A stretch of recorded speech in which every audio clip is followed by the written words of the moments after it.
evening, everyone. We are convening the meeting of the Menlo Park Complete Streets Commission. The meeting is now called to order, and the staff will call the roll. Did I see that right? Thank you, Chair. So just to for everyone's record, we have all the commissioners except Commissioner Patrice not present. And then at this moment, staff, we have myself, Kevin Chen. We have Renee Bell, Associate Transportation Engineer with us as well, who will be presenting later on. So with that in mind, I will go ahead and pass the baton back to the chair for the next item.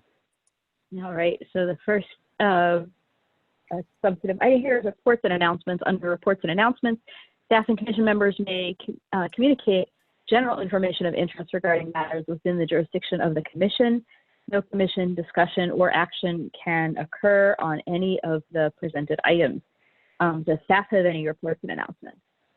I do, thank you, Chair. So let me just go ahead and pull up.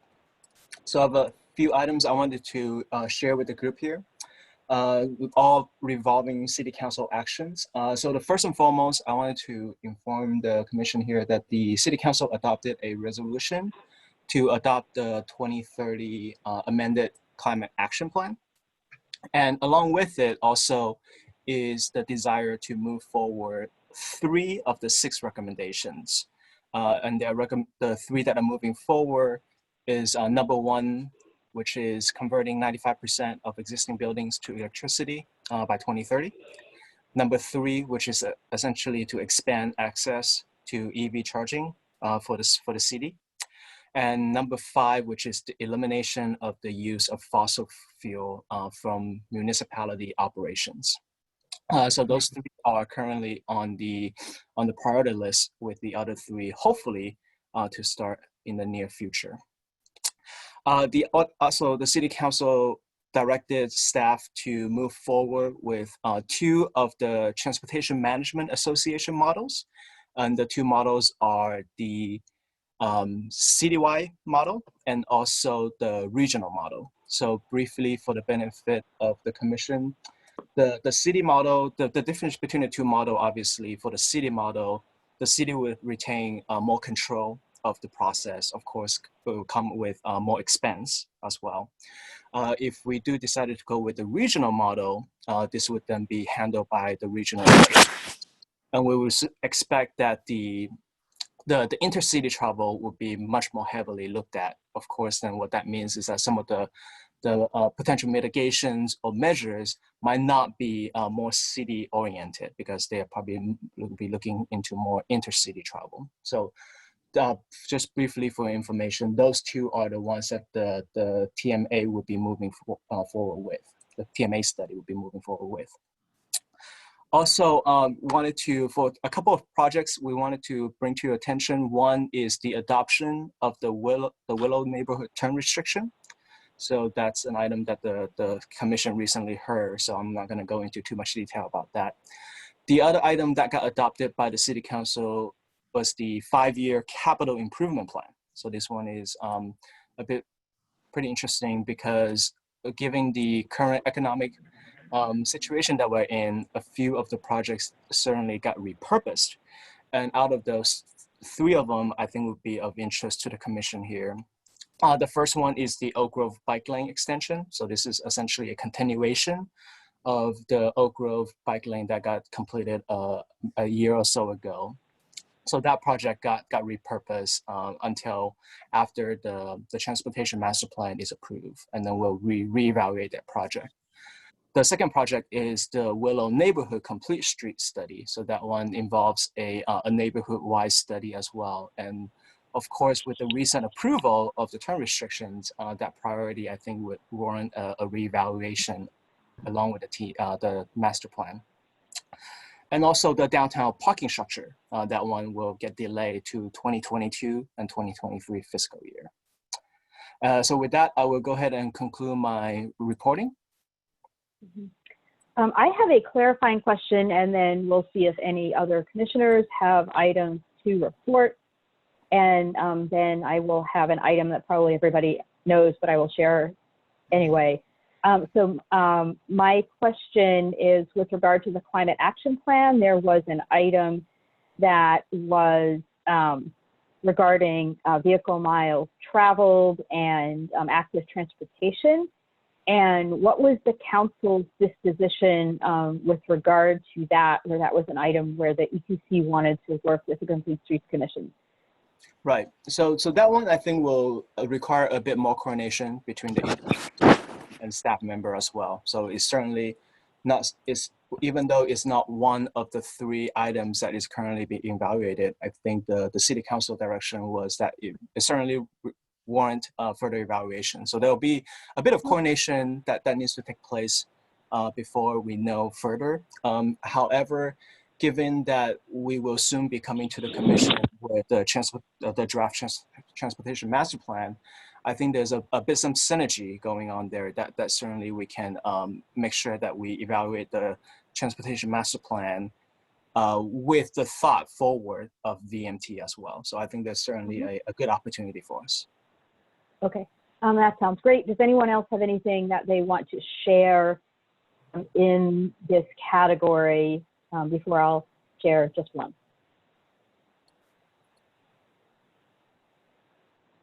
Okay, not seeing anybody with anything to share. Everybody has, sorry, am I missing a hand? Dina, I forget how we're supposed to do this again. Like, how is are we raising our hands? Sorry, can you clarify? Somewhere, right? You can actually, it'll help to use the hand feature in the software because I can't see everybody at the same time. Okay, so I'm going to do the, let's see, where is the hand feature? If you click on participants at the bottom of your screen, it will show up a list of participants and you can raise a hand. Raise hand. Okay, so if I raise my hand, ta-da, there it is. There you go. Okay, all right. So Kevin, I just want to ask really quickly, when did the council, when they passed approved the turn restrictions in the Willows, did they also agree to allowing bicycles to make right turns? Did that go through? Yeah, so that was briefly discussed. We actually separately talked to our police department about this particular issue, and the idea was that they wouldn't be enforcing the bicycle turn restriction. So in this case, it's really, it doesn't require any further action. It is what we receive from the PD. And the item that, okay, not seeing any more hands, the item that you have probably all read in the paper or seen on the news is that after 3 weeks of excitement, the measure to provide dedicated funding for Caltrain is going on the ballot, which is relevant for many of the things that we are interested in terms of reducing vehicle miles traveled and other aspects of sustainable transportation. And what you may or may not know is that it will be on the ballot as Measure RR, as in railroad, as in isn't somebody clever. So that is, unless anybody else has anything else, that ends the reports and announcements, and you can move on to public comment, where under public comment, the public may address the commission on any subject not listed on the agenda. Each speaker may address the commission once under public comment for a limit of 3 minutes. Please clearly state your name and address or political jurisdiction in which you live. The commission cannot act on items not listed on the agenda, and therefore the commission cannot respond to non-agenda issues brought up under public comment other than to provide general information. Adina, before we go into public comment, can I say something quickly?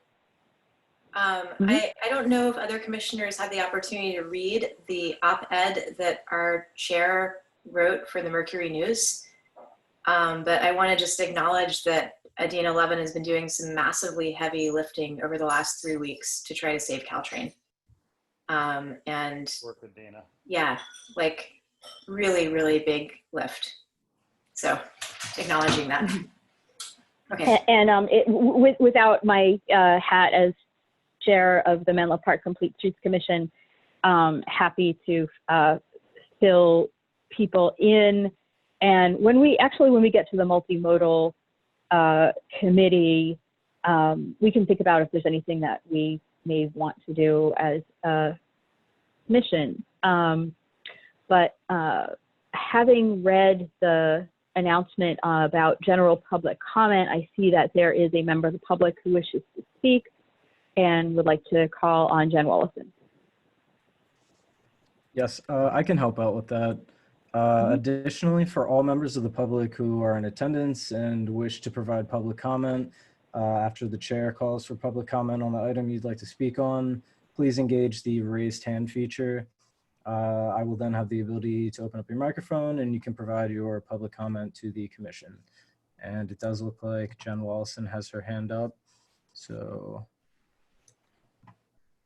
hi Jen, you're now the public speaker. Hi, good evening, Complete Streets Commission. Thank you for your ongoing service during this national, regional, local emergency. Regarding the Willows turn restrictions and how it may or may not necessitate the ongoing project of the Willows Neighborhood Complete Street project, I do just want to point out that that project also contains the Laurel Safe Routes to School project, which I do not believe has fully been mitigated with the turn restrictions. It's kind of solving a different problem. So as this moves forward, potentially seeing that project decrease in prioritization, I just want to remind you that Coleman Avenue on the city portion and crossing Willow Road is still a problem that has not been solved by the turn restriction. So don't forget.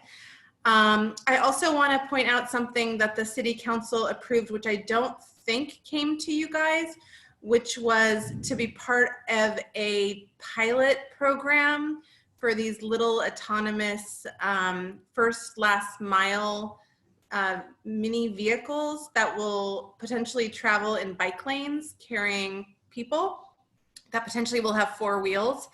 And so it's something that you may want to get more information about. My guess is it's planning to come to you, but it's something that for those of you that are especially interested in that kind of thing, Michael Meyer, you might want to check out.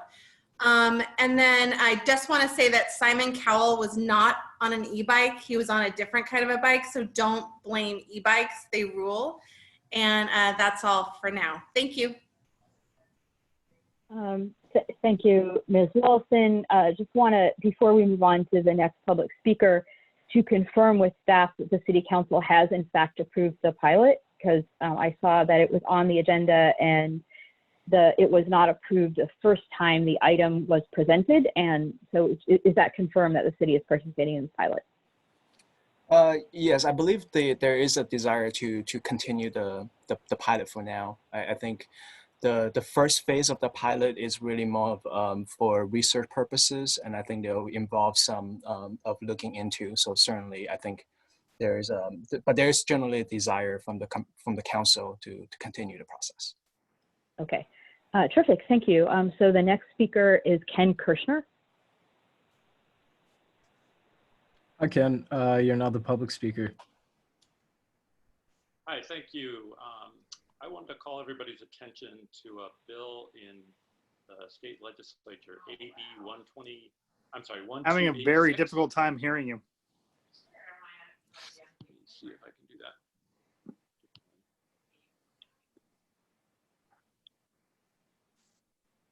Can you guys hear me now? Speak as About loud the as same, but yeah. just speak as loud as you can, I guess. Okay. I wanted to call your attention to State Bill AB 1286. This is a bill that would require shared bike and scooter providers to assume liability for any injury caused by their riders through no fault of their own. Doesn't sound like a great idea to encourage shared mobility. And I just wanted to let you know that there would be a hearing next Tuesday, the 18th. And if you had an inclination to contact your state senator, you could encourage them to vote no on AB 1286. Great. As that may be of interest feel free to send in information in writing to the attention of the Complete Streets Commission with the information that is of public interest. So the next public speaker in the queue is Pam Jones. Yes. Hi, Pam. You're now the public speaker. Hi, this is Pam Jones, and I joined late, so I have a comment for E2, and I don't know where you are on the agenda.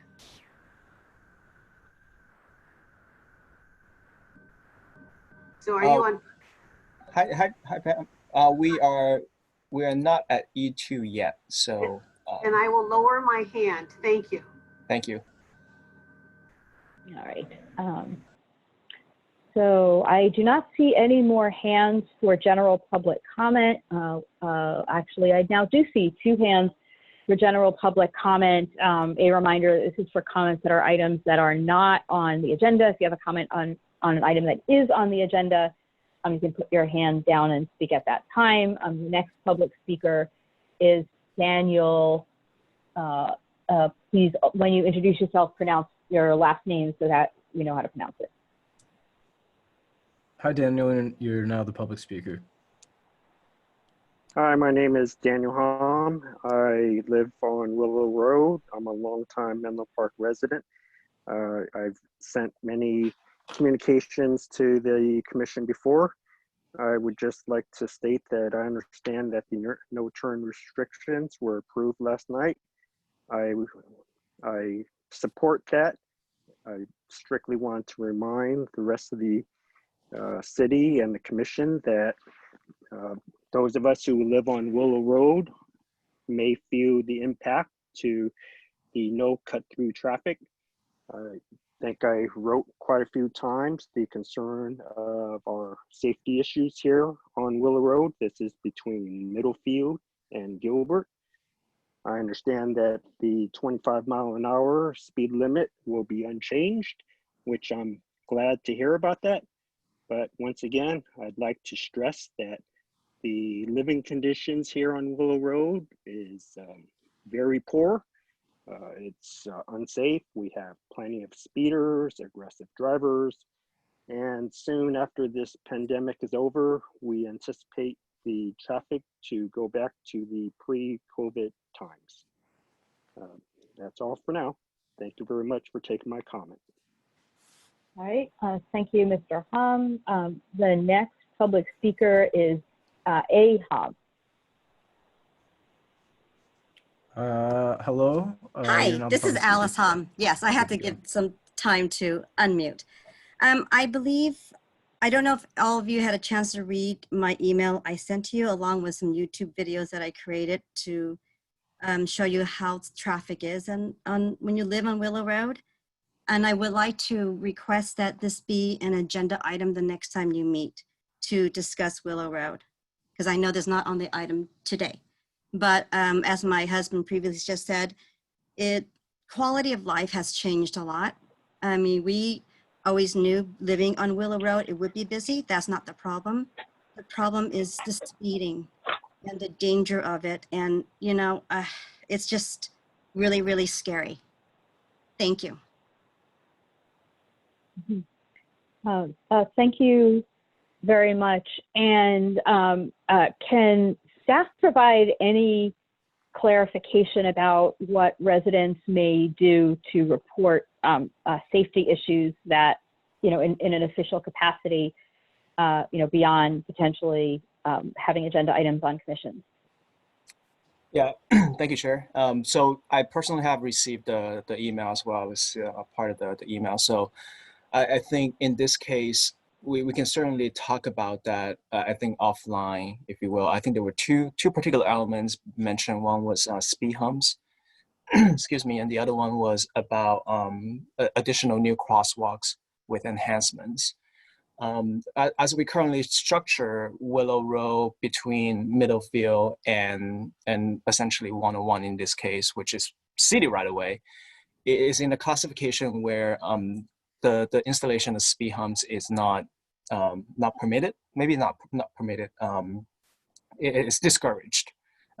So given given its status as a minor arterial and our goal of keeping minor arterials flow relatively freely, because the opposite of that would be the possibility of cut through traffic, and that's certainly always a goal of the city, is to preserve flow of our minor arterials as much as possible. I think there's certainly the concern about speeding, and that's something that we can talk to our police department about. They're also certainly experiencing budget cut issues as well, but I think that's certainly something that we can revisit with them to see what they can help out with. And then any additional features, we can certainly talk about that offline as well. And certainly if the commission as a whole would like to discuss that topic further, we can certainly talk with the chair and the vice chair to see under what platform, under what forum would be best situated for this type of discussion. Great, thank you. Moving on to the next speaker, who is Jay Spira. Hi, Jay Spira. You now have the mic. Hi, my name's Josh. Thank you. And thanks for all the work that you all on the commission do. I'm also a resident of Willow Road, and I'm imploring you to implement traffic calming measures on our street.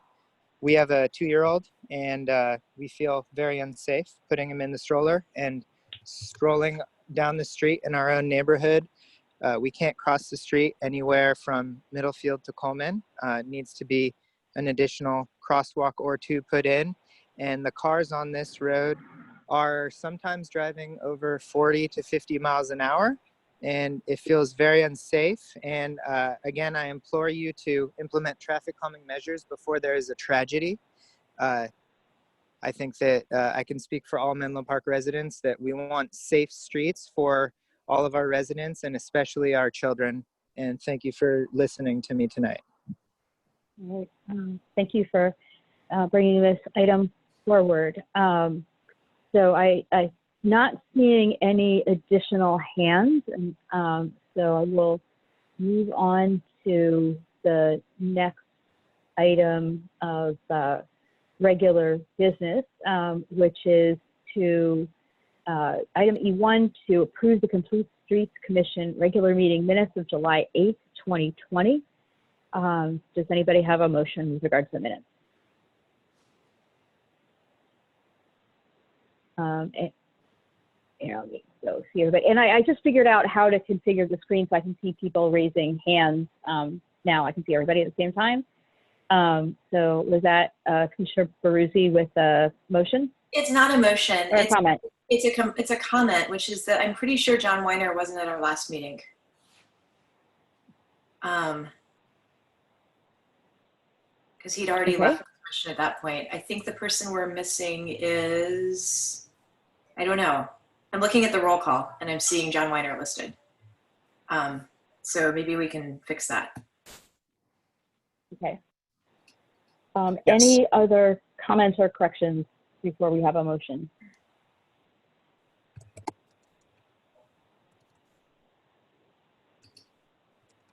Would anybody like to move approval of the minutes?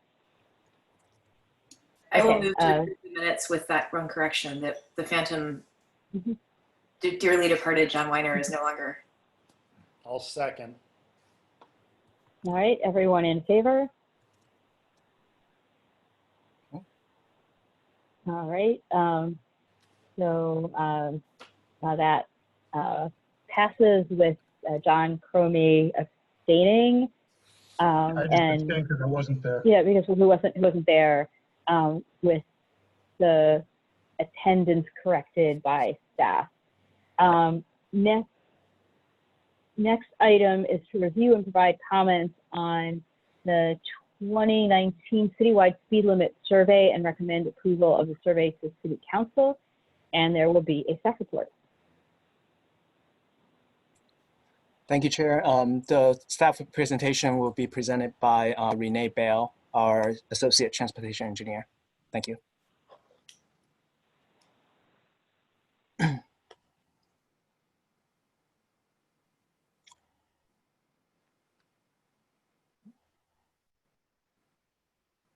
I am trying to get my PowerPoint presentation now. Okay. So, what are you seeing on the screen? Yeah, I'm you're just, you gotta seeing go, your Outlook. just, we see your Outlook. Yeah, just go to the right and your PowerPoint's loaded. Just keep going. One more over, two more over to the right. There you go. Click there. All right. There you go, Great. bud. Thank you. Good evening, Chair, Complete Streets Commissioners, and members of the public. I'm Rene Bale, Associate Transportation Engineer. This is my first Zoom meeting presentation, so bear with me if I'm not that technically adequate. Pardon my missteps. I'm all glad to see you, that you're staying safe and healthy. The last time we saw each other was the February Complete Streets Commission meeting. In fact, that was the last in-person meeting that we ever had before the lockdown. So this item before you, I know we know that's very important to the Complete Streets Commission, and the staff report, a lot of things to digest, and someone who's not familiar with the process will most likely have some questions. I've been with the city for 18 years, so this is the third go around. So we had two previous, since I've been here, two previous certification of the engineering and traffic survey. Let's see here. So numerous studies have shown that speed has a considerable impact on crash and fatality risk. Oops, sorry. I didn't mean to do that. This table was taken from the NACTO guideline book. And as the table shows, as the speed increases, the crash risk increases as well as the fatality risk. The next table, the next diagram shows a similar conclusion, but this one regarding a vehicle versus pedestrian crash. And as you can see from the diagram here, or from the sketch here, that similar conclusion as the speed increases, the probability of the pedestrian dying increases from 10% to 80%. So it's important that safe speed limits be established for the road context, and that we have a enforcement and data collection program in place. And we have a city policy that enable us to meet this goal, and specifically the Vision Zero policy, which is to eliminate fatalities and reduce non-fatal collision by 50% by year 2040. And we also have the policy pertaining to developing and implementing an enforcement program for our police department to encourage safe travel and eliminate any aggressive or negligent behavior from drivers, bicyclists, and pedestrians. And we also have the California Vehicle Code that it's in place.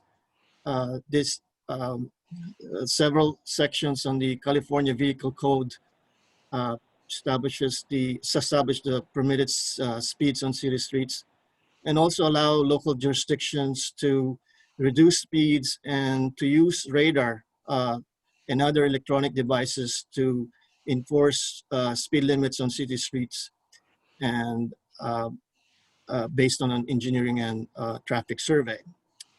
Specifically, there are California Vehicle Code that's related to the engineering and traffic survey.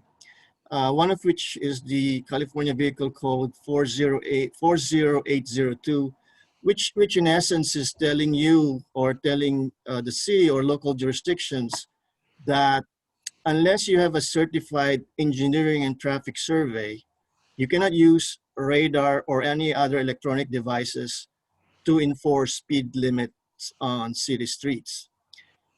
If you do that, that constitutes a speed trap, and that's not legal. And what the CVC 4082 is saying too is that your engineering and traffic survey is valid up to 5 years, but could be extended to 7 or 10 years with specific conditions.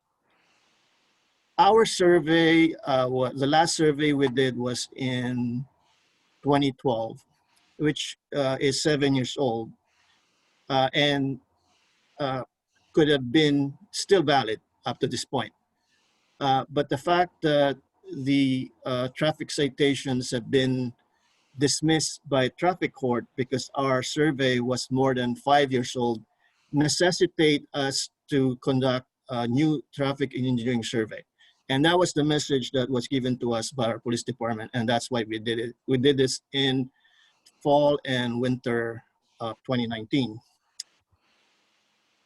The other specific California Vehicle Code is the California Vehicle 627, which defines the requirements. So this is the requirements for an engineering and traffic survey. The engineering and traffic survey cannot be certified, cannot be legal unless you meet the requirements of what are stipulated in the section 627. To summarize, you need to look at the accident records for the last 3 years. You need to do a field investigations to take note or observe any roadway features that are not apparent drivers. Examples are crosswalks that are not controlled by either a stop sign or a traffic signal. And you also have to consider the presence of driveways with cars exiting and entering, or exiting and entering the driveways. So those are just samples of conditions that may not readily apparent to drivers. And then the speed survey, which you do a sampling of the driver or the vehicles traveling on the street to capture the prevailing speeds of free-flowing traffic. So the condition is that the street has to be free-flowing. So the sampling has to be taken, pardon me, on non-peak, non-commute peak hours, where cars are freely to drive without any pressure or influence from other drivers. So in essence, you're capturing the highest speeds, or what the drivers are considering the safe, or what the limit as to what drivers consider as safe. And then you have the additional factors that you can consider, such as roadway and business density, as well as pedestrian and bicycling safety. And then the last section that also was applied for the engineering and traffic survey, and this wasn't there yet when we did the 2012 engineering traffic survey. So this is new for the 2019 traffic survey. In essence, what's saying is that if let's say the accident doesn't justify reducing the speed limit below the 85th percentile speed, or the roadway conditions, or the additional factors, then this is what you use. This is what allows you to use to as the last kind of resort to reduce the posted speed limit below the 85th percentile speed. As you can see from the table or from the recommended speed limits, you'll see that all the recommended speed limits are below the 85th percentile speed, except for one which is on Santa Cruz between downtown and University. And that's because of the presence of a lot of traffic control intersections there, so people are not able to accelerate as much as they can on a non-controlled roadway segment. So with the current level, with the level of enforcement that we have, that we're gonna have for this new normal, from the year 2017 to 2019, there were 751 speeding citations, and 2019 had the highest speeding citations issued with 337, which coincided with the fact that the traffic unit was close to completely staffed, and the officers were completed their training in the radar certification. But as I've mentioned, with the new normal and also with the dissolution of the traffic unit, we anticipate that the level of speed enforcement will decrease. However, we've been told in our last meeting with PD that targeted enforcement can still be implemented. They still have the capability, they still have the certified traffic officers in their force that can use radar to enforce speed limits. And they still have the radar units, which they will continue to calibrate annually to make sure that they're properly calibrated.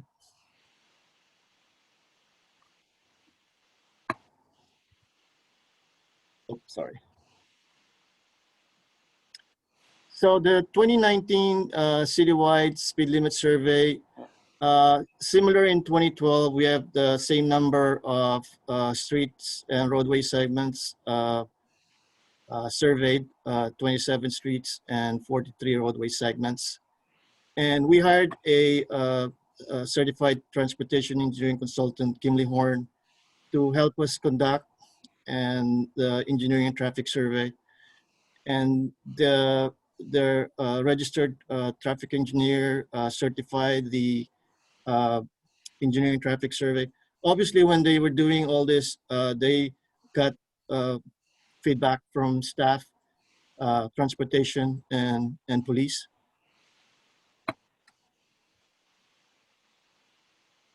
The recommended speed limits are in the staff report, so I don't want to go into detail of going street by street, but I anticipate the commissioners to have questions on those. But in general, we have 7 roadway segments where we're recommending the speed limits to be reduced by 5 miles per hour. We have 35 roadway segments to have speed limits to remain unchanged. And we're recommending, instead of increasing this speed limit as recommended by the survey, we want this roadway segment to be resurveyed.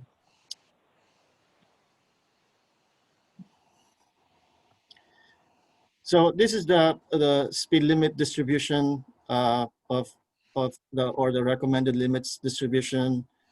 The blue pie chart, the blue pie slice here shows the speed limit recommended. That's about 58%.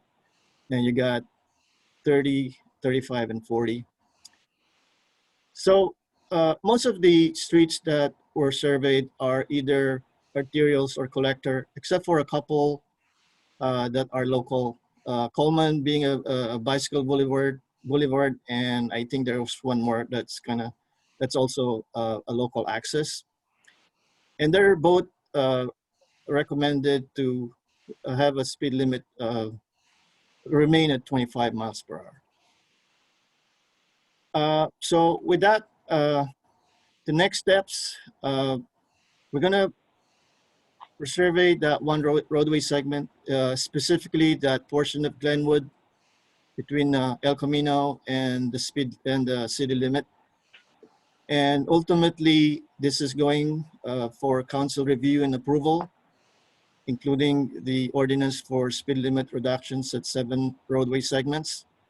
And we'll also be presenting whatever action or feedback that the Complete Streets Commission may have tonight.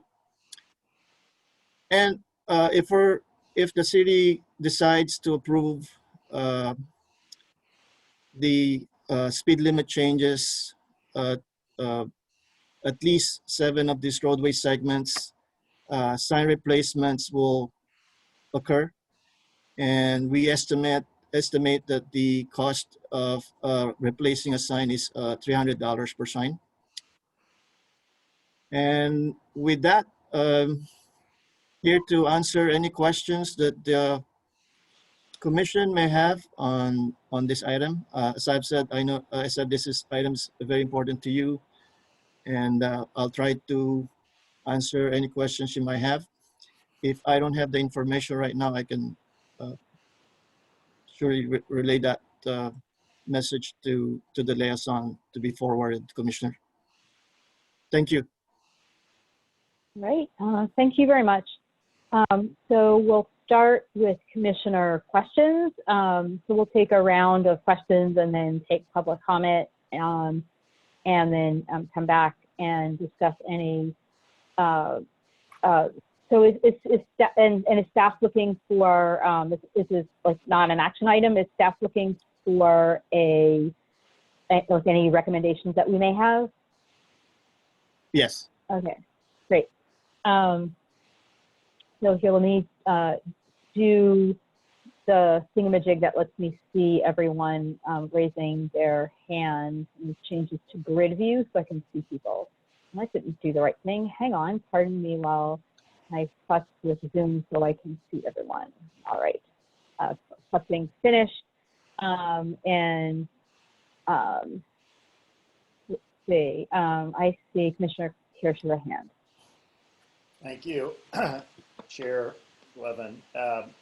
Renee, there's a section of Santa Cruz Avenue where Santa Cruz Avenue comes down the hill from where it splits off from Alameda, coming down towards the cemetery.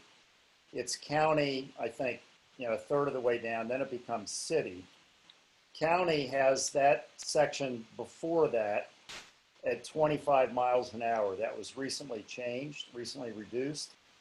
But I don't think you all have recommended the city portion of that downhill section being reduced to 25 miles an hour. And it seems to me that we should stay consistent with the county and make that 25 miles an hour, that section, all the way down to AV Orange. I'm not sure what you're recommending there, but it doesn't make sense to me if it's 25 miles an hour on the county section to have it speed up to 30, especially since school kids are crossing that section of Sand Hill, I think at Sharon, and that's a very dangerous crossing anyway. Yeah, that's a good point, Commissioner Kirsch. When the 2012 survey was done, actually the portion from the county city limit to Olive Street was just one roadway segment. So for this particular 2019 survey, we split, from the county limit to AV Santa Cruz Orange intersection. And then from that intersection to Olive was a separate roadway segment. The speed limit there right now, we're recommending based on the engineering and traffic survey to be at 30 miles per hour. But but the segment between Orange to Olive, it's 25 miles per hour. And we're aware that the county has 25 on their segment from Santa Cruz to the city county limit. This is something that definitely, based on your input, we're gonna take a look at and see if we need to resurvey or we can just, as I mentioned, that we have the option to, and this is also what City of Palo Alto has done, is that we can reduce the speed limit to 25 miles per hour. But the fact that we may not be able to enforce it with the use of radar. Yeah. Palo Alto has done that and done for those streets that the engineering survey was recommending to increase above 25 miles per hour, but decided not to. But they're using other non-electronic enforcement to enforce the speed limit. But we can revisit this portion here, and I can definitely discuss this with Nikki and with Christian and Nikki and see what we want to do. Yeah, I would strongly recommend you do that because for two reasons. One is you've got, I think, La Entrada school kids that have to cross there. And that's a very dangerous stretch because folks are coming downhill. And then you have the Sharon Road, I think, is offset. And so it makes it very tricky to maneuver onto that section of Santa Cruz and then continue on Sharon. It's just, to me, it's an intersection waiting for a tragedy, and there's no reason for that section to be 30 miles an hour. No reason at all. And if it's 25, I would also encourage the police department to monitor that stretch. If they need to, if they have a quota for citations, that's a place they can do it. Thank you. Thank you for considering that, Renee. Are there any other commissioner questions? Go ahead. Commissioner Baruzzi. First of all, I just wanted to say that there's some commissioners who are actually raising their hand in the sort of chat panel. I think I see Commissioners Lee and Cibrian who have done that instead of raising their hand visibly. So I just want to make sure you're catching that. Okay. So that was my first, and I have comments on this, but I'm going to try to just restrict myself to clarifying questions at this point. I'm very curious about I was looking through the report and this category of acceleration rate and its relevance to this discussion. I'm wondering if somebody from staff can talk to me about that. Yeah, sorry if I didn't put a legend there, but it's not acceleration rate, it's accident rate. Oh, accident rate. Okay, so what is that? What is the rate? What is that? So there's a formula for calculating the accident rate. I think it's the number of collisions for the last 3 years times 1 million divided by 365 times 3 years. So you end up with an accident rate. And what we normally do is we compare the accident rate of a roadway segment to the average of similar roadway segments in the city. If it's higher than the average rate, then we consider it as a roadway segment with high collision rate, and its justification to reduce the 85th percentile speed by 5 miles per hour. Okay, so I had another question that helps me. I'm looking at Middle Avenue, and it seems like there are 2 lines. Oh, never mind. Sorry, one was Middle, one was Menlo. Never mind. Got that cleared up. Okay, so what would be considered an acceptable accident rate? I mean, I guess. So the calculation was for the average is 1.36. So that's the average. So anything above that is considered high collision rate, and anything below is low collision rate. Okay. Thanks. All right. So Commissioner Lee. Hey, so Renee, given the fact that you started that first slide, the first slides were about fatality rates and the overall mission of getting to Vision Zero, right? If we still have a couple of segments here that are at 40 miles an hour, Sandhill, those 2 sections, right, on Sandhill, and we can cut the fatality rate by basically half, right? Is that any way a justification for saying, I mean, I understand there's a whole 85th percentile rule. Do we have any leeway in saying, hey, you know, our city subscribes to Vision Zero, we can, you know what I'm asking, right? Like, can we use that as a justification for reducing the speed?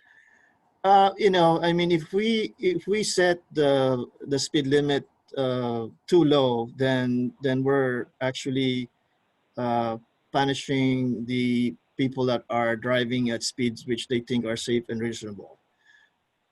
So, I mean, looking at the function of Sandhill, which is almost like a major arterial, and you have a connector. It's a connection to 280, and so it, in my personal opinion or judgment, it's hard to justify reducing the speed limit here to, let's say, 25 miles per hour, simply because of the way the street's functionality is, and the way it's designed with, you know, 2-lane for each direction, and the you know, the vertical alignment. So, I mean, I could see your point, but I think it may be a lot more. It may be more create a more adverse condition to drivers to lower it, you know, to 25 or 30. So it may limit the fatality risk, but the crash risk may not necessarily decrease, because if people are driving too slow beyond what majority of the drivers are driving, that may be the drawback there. But generally speaking, beyond the specific case example, Mm-hmm.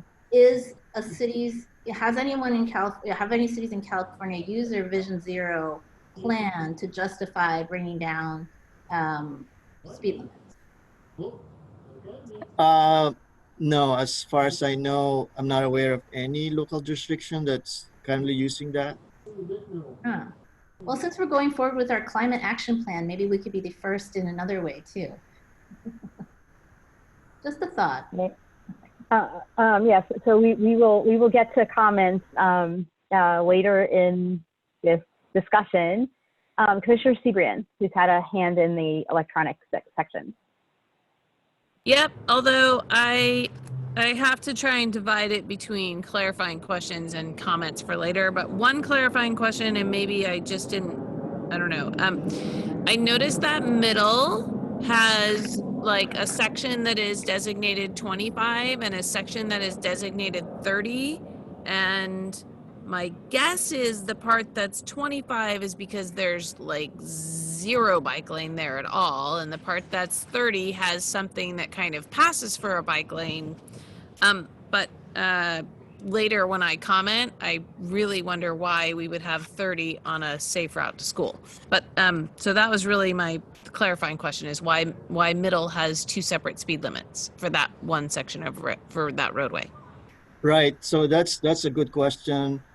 The way the roadway segments were divided on middle, it was from Olive to University, and then from University to El Camino. So the reason why they're different is it's all based on the engineering and traffic survey, the speed, the 85th percentile speed being higher on the segment from Olive to University. And that's, you know, I'm not saying unfortunately, but 30 miles per hour is the lowest that we can go based on the 85th percentile speed that we measured for that segment. And with that segment from between University and El Camino, it has a lower 85th percentile speed than the other segment. So that's why there's a difference there. And that's the point that Commissioner Kirsch is also pointing out, that you have 2 different speed limits for the same street. So, you know, we studied this, and you know, because of the difference, but right now, based on the engineering and traffic survey, that's what's being recommended. All right. Okay, so we had Commissioner Kirsch had a hand up again for some more questions. Yeah, maybe we're going to have comments afterwards, Chair Levin. Mm-hmm. I have Yes. more of a comment. My question. We will have comments later. There will be comments.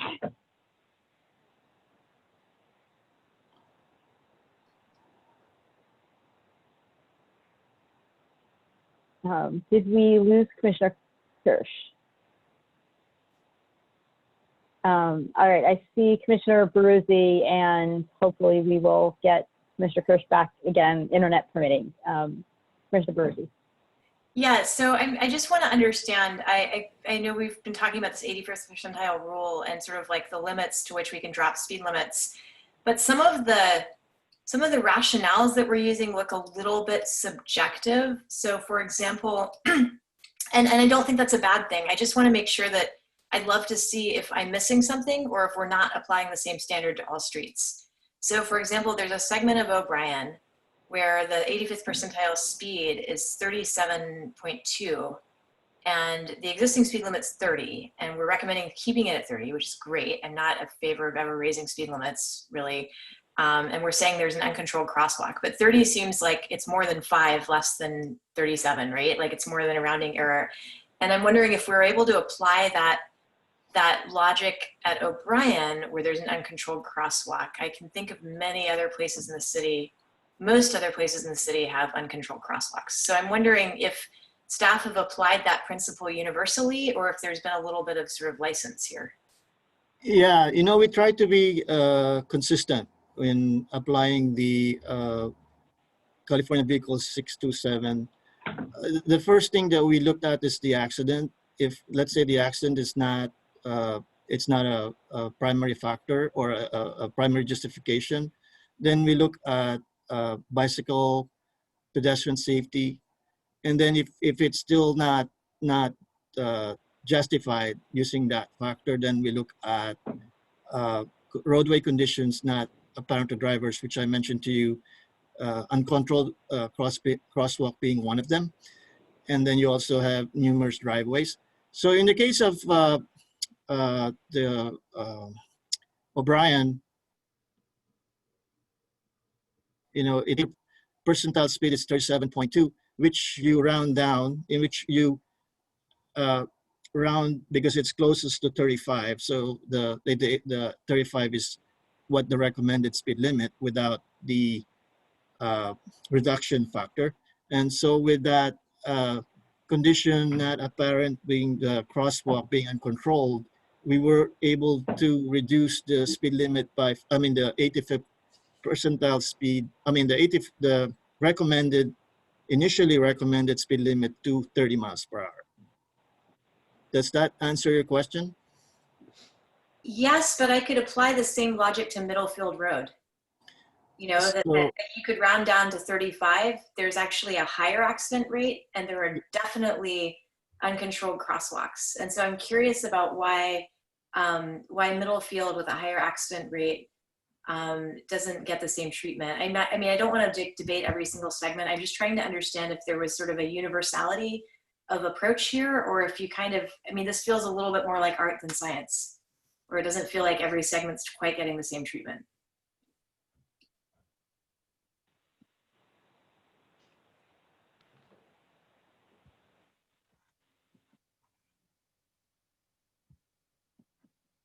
All right. The staff has a response to that. Are you muted? Mr. Bell, are you muted? We may have a technical issue. I think I see somebody's trying to talk and we are not hearing them.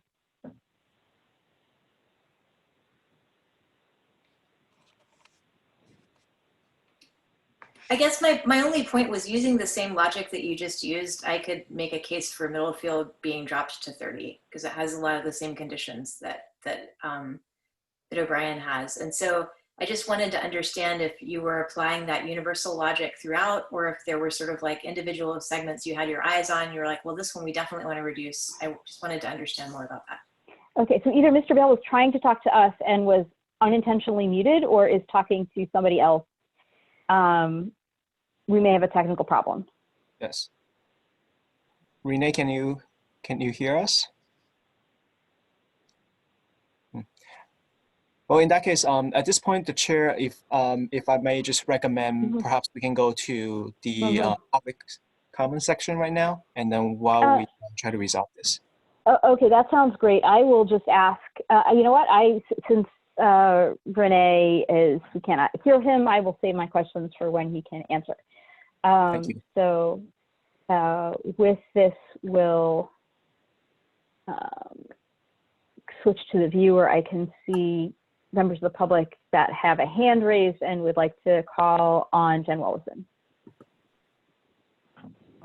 If I can interject just quickly to remind the public who are in attendance and that would like to provide public comment after we call for public comment and there's an item that you wish to speak on, please engage the raised hand feature and then we'll be able to open up your microphone and you can provide your public comment.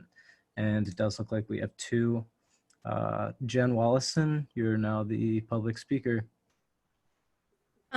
Thank you, and thank you to Renee and Kevin and staff and the consultants for capturing this data and for providing this presentation. I don't want to take a lot of the wind out of the commissioner's sails by talking about how infuriating this whole system is. And I have a few comments and questions. One, and is there any statewide legislation to change the 85th percentile as the rule? And is there anything the city of Menlo Park can be to advocate for that? It's totally a chicken and an egg. You know, cars are going fast because we haven't designed the streets properly and then we can't get the speed limits we want. It's just so infuriating. I also want to point out, as I know commissioners know, but that speed limits and enforcement is not the main way to slow down cars and make our streets safer. We really need to design our streets. So I don't know if there's any leeway in your recommendations to council, but this all seems like it's dancing around the issue, which is really designing our streets for people first and then cars. And then I also wanted to know, given that the city of Palo Alto has kind of taken the leap and done a citywide speed reduction that is, as we know, not radar enforceable, is there any feedback, no pun intended, either qualitative or quantitative from Palo Alto staff of how that's working for them, and if there is a trade-off kind of cost-benefit analysis of kind of the inability to do radar enforcement versus people actually driving slower because of the lower speed limit, and if that is a worthwhile trade-off, and just the culture it gives in Palo Alto, the feeling in the community. And then finally, regarding specific streets, I absolutely want to echo Commissioner Kirsch and other commissioners in making roadways a consistent speed limit, particularly that Santa Cruz Avenue stretch by that little jog between Sharon and I forgot what that street's called, that goes over to where Oak Knoll is. That is just crazy, and Middle Avenue. And thank you all for your work, and I can't wait to hear the feedback that you all have. Thank you. Oh, and Willow Road. Willow Road, don't forget about Willow Road. And again, this is one of those chicken and egg things. I know the residents on Willow Road have been asking for radar feedback signs, crosswalks, and the like for years. And again, if the street had been designed for those things, perhaps it would warrant even slower speed limits. So thank you. All right, thank you. And moving on to comment from Pam Jones.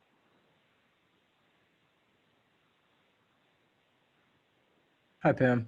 Hi, thank you, Pam Jones, resident, and thank you, Jen, for your comments and for the beginning of, I know, is a robust discussion from the commissioners. I'm speaking specifically to Chilco, and they use uncontrolled crosswalk, and I would like to suggest there's far more of a problem than that. You can reach well over 50 miles an hour between the new stoplight and to a 50-degree bend that's right over the railroad tracks in front of the fire station into a residential area. Now, there are now a crosswalk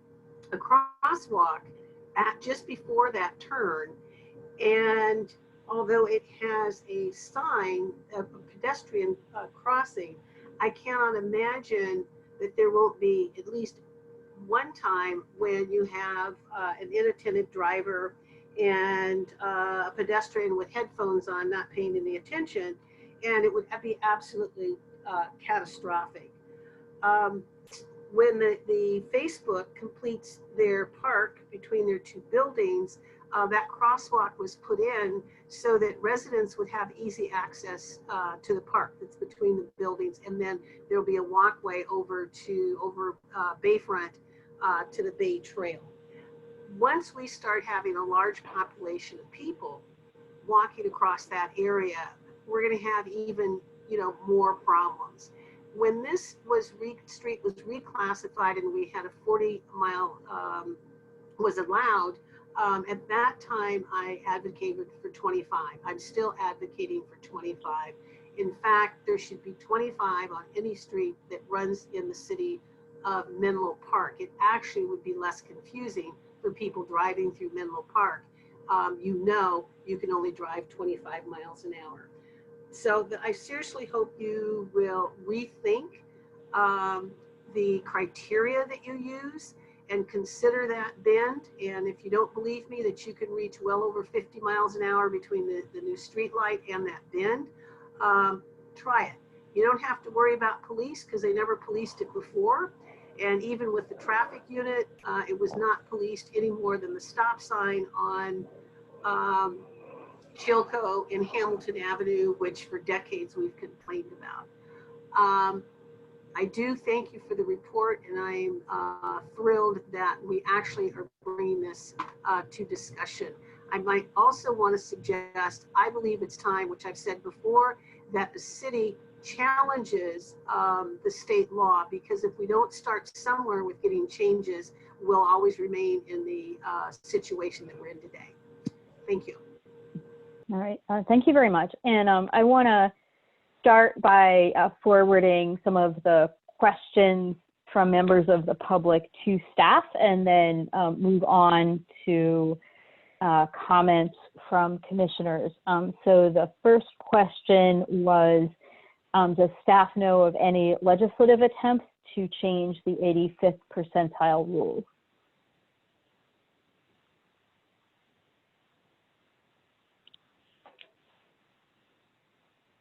And is that a lack of knowledge or a technological issue with the inability to talk?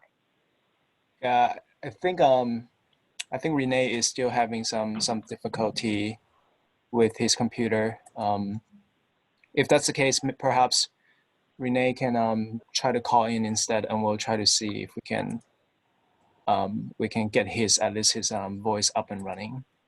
Mm-hmm. Okay. So should we wait for Renee or start to take commissioner comments in the meantime? Yeah, I think at this point, let's go ahead and maybe take some of the comments, and then I'm also documenting some of the questions that the public is presenting to the commission as well. So I'll certainly have documentation of that. And once Renee's up and running, we can go back to him. Okay, yeah. The other question that was raised from the public that it would be great to see if there's any knowledge in Menlo Park staff is of the experience in Palo Alto and what the results have been of their speed policy. And were there any other questions from the public that I missed? Because those are a couple that I captured. Mm-hmm. Okay, great. So we'll change to the views that I can see hands raised, both using the feature and visually. So does anybody have any comments about the city's speed survey and any policy implications of the city's speed survey or the speed law or related topics?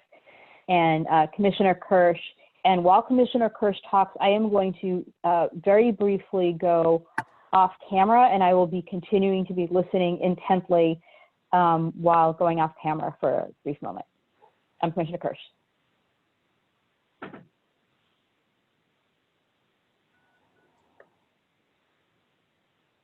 We can't hear you either. Okay, can you hear me now? Yes. Okay.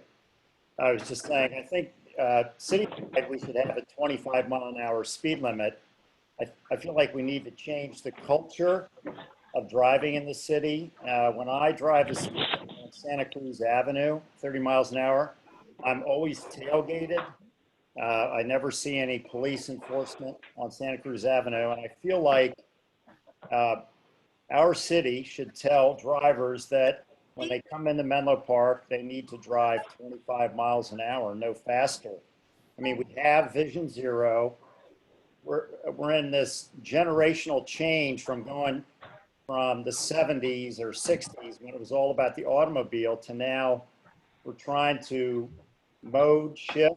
Enter your participant people out of ID their followed car. by pound. Otherwise, just press pound to continue.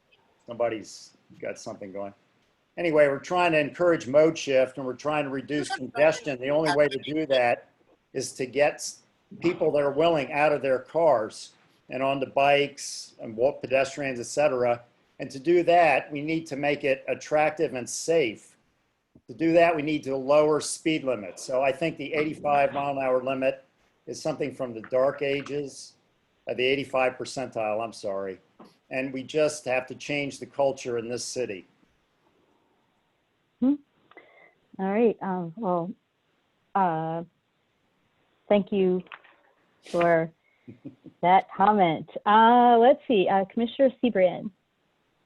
I wholeheartedly agree with that. I fully support a citywide 25, especially as we've started having so many more conversations about how many more people are biking and how many more people are walking. And frankly, like, it is a little bit maddening that we have a designated school safety route. Only the section that has the most children on it has to have a 30-mile-an-hour speed limit, and the section with the least children on it gets to have 25. Like that, I just don't understand. So I think Middlefield goes too fast. And the problem, frankly, with 30 is that 30 means 35. And if you can go 35, then you can go 40. Like, I just find, and as a person who rides my bike to school every day, back when I got to ride my bike to school, I don't know that I've ever seen traffic enforcement on the streets that have all the children on them. So, if there's not traffic enforcement and they're all going fast, like, can't we just at least say 25 and then we're not enforcing it anyway. So maybe some people will go 25 and that will slow everybody else down. Anyway, I'm fully on board with a 25-mile-an-hour speed limit all the way. And particularly because Olive was the other one that I came up with that is a 30-mile-an-hour speed limit and is packed with students and doesn't have clear bike markings. So I just feel like if the message to people, especially now with the pandemic, like, we want kids to be like walking and riding and outside, and that sort of flies in the face of you can drive 30 or 35 down the streets with the children on it. And also the adults with bikes, we value them as well. So, like, yes for the children, but yes also for all the adults. So really my statement is, please, what can we do to make a 25-mile-an-hour speed limit all the way across town? I support that. Okay, and let's see, either Commissioner Meyer was raising a hand or adjusting a piece of computer equipment. Do we have, Commissioner Baruzzi had a hand. Yeah, okay, so I'm going to try not to repeat what other people have said. I also support a 25-mile-an-hour speed limit for simplicity, and also because in almost every single one of these instances, I think we can point to reasons, the sort of like sanctioned reasons why places are unsafe, right? We have unmarked crosswalks or uncontrolled crosswalks all over the city. We have lots of school routes. And so I want to just echo what some people have said. I also want to say that in some cases, I think Renee had said at one point that, you know, we only had one example on here of a lower 85th percentile speed than the recommended limit, but that's actually not true. I found some others.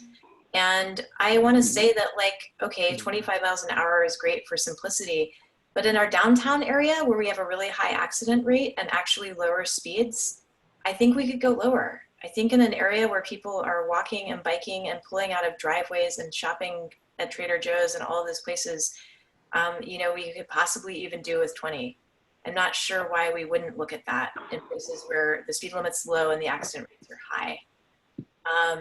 And in general, I don't know, like I was missing some things. I was curious, for example, about Newbridge, which I didn't see on the speed survey list, and I'm wondering why that was left out.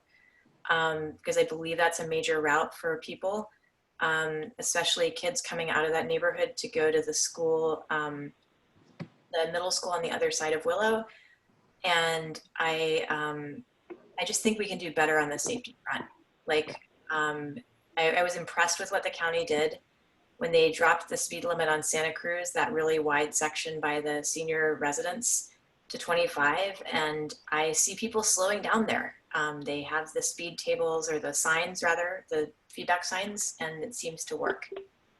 So I would just like to see us be more focused on those kinds of things. And then finally, I want to echo what Jen Wallison said about redesigning streets. So, you know, the streets that I'm very familiar with are, because I live near them, are Bay and Ringwood and Middlefield.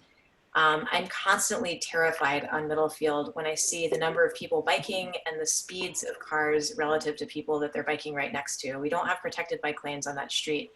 People are going over 40 miles an hour. We have unprotected crosswalks. It's like a 5-lane road. That seems like something that could really be improved upon. And, you know, I look at Bay Road, the segment that I live on, and there are speed tables on Bay, or speed bumps or humps or whatever we would call them. And it really does seem to make a difference in slowing people down on a route that would otherwise be considered kind of a major route between downtown and the highways. So yeah, let's do better. That's it. Mm-hmm. Okay, and so thank you. And Commissioner Meyer has a hand. Yeah, I was gonna echo that. I don't necessarily have a problem with lowering speed limits, but unless we redesign streets, it's wishful thinking. Signs do nothing, and even less so without enforcement, which we now have none. It's not gonna do anything. So we have to look at it a more comprehensive way of redesigning the roads so that you don't encourage. I mean, you can't make Middlefield 30 miles an hour when it's a 5-lane highway.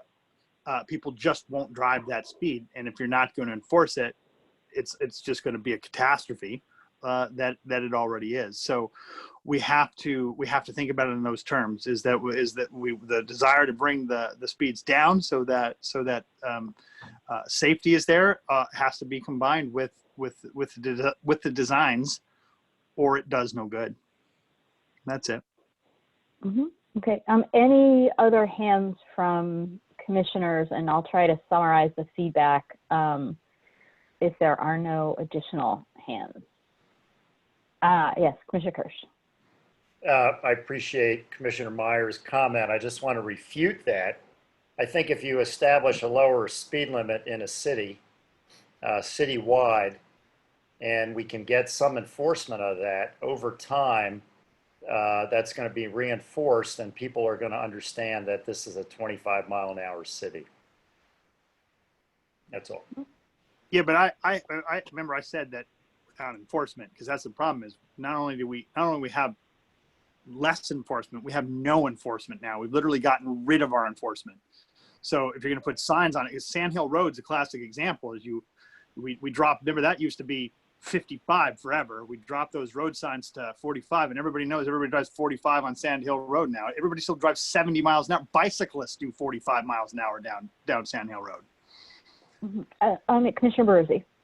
Yeah, I was really curious about this, and so I was checking what the latest speed survey for Embarcadero Road was in Palo Alto, because it's a 4-lane expressway feeling road, and there's a 25-mile-an-hour speed limit. And when I'm ever driving on this road, it never seems like people are actually going 25. And low, people are not actually going 25 on Embarcadero; they're going 37. That's the 85th percentile speed. But I would comment that 87 is still lower, or 37 is still lower than 40.5, which is what we've got going on Middlefield. And that, you know, there's, you know, I'm intrigued by Palo Alto's non-radar means of enforcing. And I think, yeah, we need to look at better ways of designing streets so that people don't quite need to go as fast. Like on Middlefield, for example, I think it's a great candidate for protected bike lanes. You know, like buffered, actual, honest to God, you know, narrow the field of vision. Make it look a little bit less like a giant shopping mall for cars. Anyway, but I think we can do both. Okay, so Commissioner Meyer, if you have something that will enrich the discussion, just briefly, the great example of it, having cruised it around a couple times now, is Junipero Serra in Palo Alto, up by the Dish, where you have the big wide area where lots of bicycles are and people are driving. I go out there with my motorcycle all the time. Then you hit this area where the kind of the more residential areas are, and they have brought in the lanes. Everybody slows down, and it's a separated bicycle and the whole bit. It works. You can't speed there unless you want to crash. This is a perfect example of it. And that's the only time that traffic slows down, is when it hits the mitigation that's been done by making the road not look like it's Highway 280 still. Cool. So let me try and I'm going to make a comment that I can hopefully make briefly, and then try and summarize the comments that I have heard and converge them for our recommendations to City Council. And the observation is that there is a pretty severe tension between a Vision Zero policy that the city has and the data that shows that lower speeds result in fewer deaths. And in a policy for Vision Zero, the base version of that means 0 fatalities and serious injuries. And on the other hand, we have some policies that suggest that our goal is really the free movement of vehicles in, at a higher priority than the level of safety. And I think that those things are in tension. And I'm hearing the sense of the commission that we would like to resolve that tension in the favor of increased safety, which are our comments. And the two comments are that we are urging the City Council to investigate and pursue a citywide 25-mile-an-hour policy, and looking at and exploring the experience of the city of Palo Alto and pursuing a similar policy, which compromises our ability to enforce, but may have benefits in causing drivers to slow down anyway. And in parallel to that, look at policies to redesign streets to encourage driving speeds that are more compatible with other uses of streets. So, when you have a limited access highway and cars are driving at 60 miles an hour, there's nobody walking, there's nobody biking, it's not a problem. But where you have Strong Towns has this word called a strode, which is a street that is a really unpleasant mix of a street and a road, where it is both used by people living and working and shopping, as well as trying to move, help drivers go really fast, and that doesn't work very well, and it's not very nice or very safe.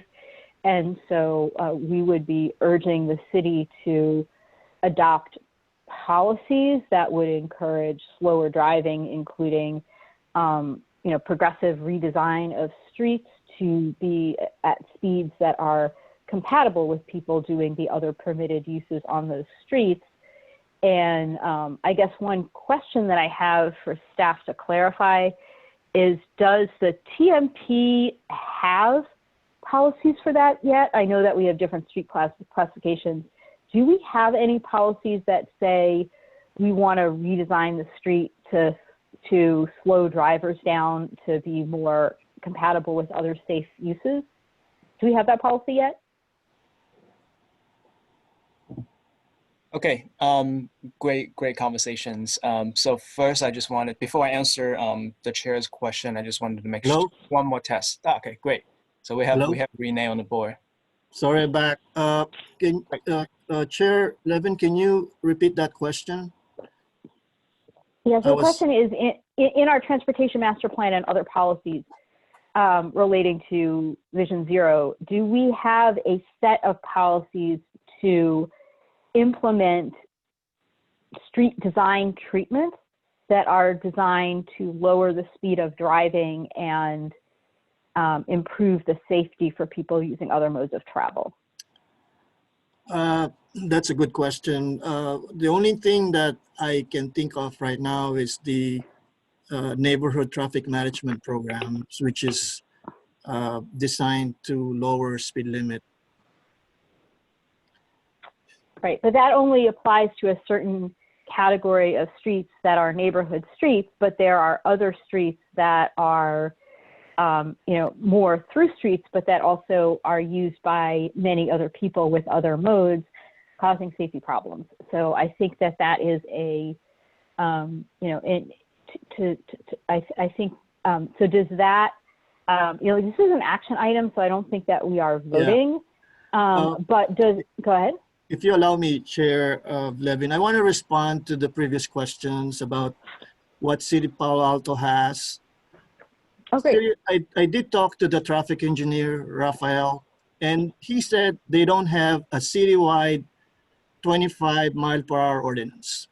So what they have, he said, is that when the engineering traffic survey recommends the speed limit to be raised above the 25 miles per hour, they did not raise the speed limit above 25 miles per hour, but in essence, they took it off the radar enforcement program and they use other non-electronic radar enforcement to enforce speed.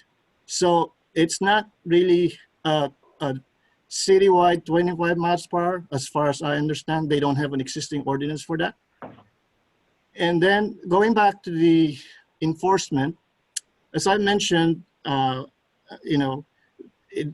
don't think there's going to be zero enforcement as far as I know. The last time we talked to the Commander Dixon, there's commitment from them to enforce, to do target enforcement as requested by staff and as well as by the community. So I wouldn't say that there will be zero enforcement, let's say on Middlefield, Santa Cruz. It's just that it's now going to be more reactive than proactive. Last year, 2019, where they have almost fully staffed, fully certified radar officers, they were able to do a widespread radar enforcement. We won't expect that to happen, but I wouldn't say there'll be zero enforcement. I mean, that would not be a true statement, in my opinion. Thank you. So I actually want to put one other thing that's a potential recommendation back on the table, which is something that one person mentioned. And unlike the other two things, which are really under the city's control, this is a thing that is not under the city's control. But there have been, I think, legislative efforts to change the 85th percentile rule. Cities make legislative recommendations and support bills.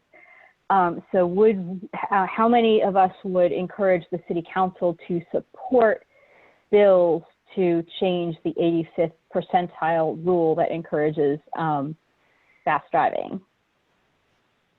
Adina, can I make a comment? Yeah. But the other thing is that bicycles, I believe, are considered vehicles in the roadway code, but bicycle speed is not measured when they calculate 85th percentile. I don't know why that is. If a bicycle is a vehicle, then a bicycle speed should be measured and thrown into the calculation for 85th percentile. Okay. Oh, one more comment. The city council has a stated objective to reduce congestion. And so I would tie in our comments about lowering speed limit to encouraging other modes of travel, which will then help reduce congestion. Thank you. Okay. So in terms of putting in our comments to city council, was that a fair verbal summary, or do we actually want to have something that is written down? Yes, thank you, Chair Lib. We would prefer to have like an action or a motion to make those recommendations for the city council consideration. So your comment, like if you want to have like a citywide 25 miles per hour speed limit, that's something that you could include in your motion or in your action. And we'll bring, among other comments that you have, we'll bring that when we go to the city council. Okay, so I'm gonna try to summarize that in a motion, and that we have our motion has. Well, I'll start with 3 parts, and if people object to the third, then we can pull it back to 2. But one is that we are we have a comment that we are very concerned about speed as something that degrades speed of driving, that degrades safety for people walking and biking and using other modes. And as a consequence, we would like to see the city council pursue a policy of a citywide 25-mile-an-hour speed limit, and in addition, pursue policies to redesign streets to encourage driving at the appropriately lower speed. And we would also encourage the city to support legislation to amend the 85th percentile rule, which encourages fast driving that degrades safety. Do I have a second on that? Commissioner Baruzzi has a second on that. Any comments? Just maybe a friendly amendment to tie in the fact that we have Vision Zero as a stated goal for our city, and we have congestion reduction as a stated goal, and speed limit reduction will help with those 2 goals. Great. So add that to the preamble about the goals in the motion. Thank you. Any other comments before we vote?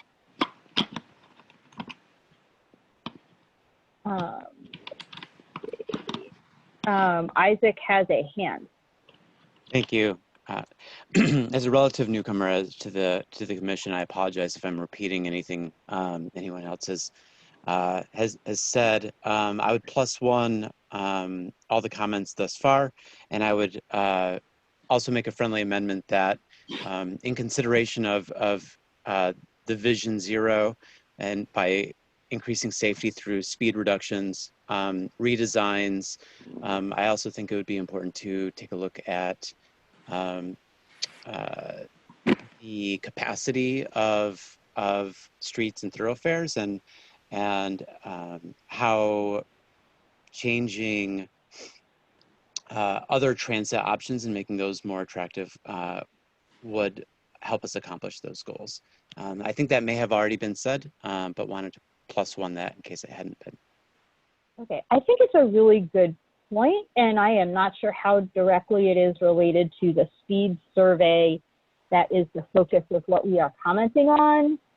And it's indirectly related, but not that directly related. So I will not take that as a friendly amendment. If you want to make a separate motion on that, you'd be welcome to subsequently, or we can discuss that in separate topics.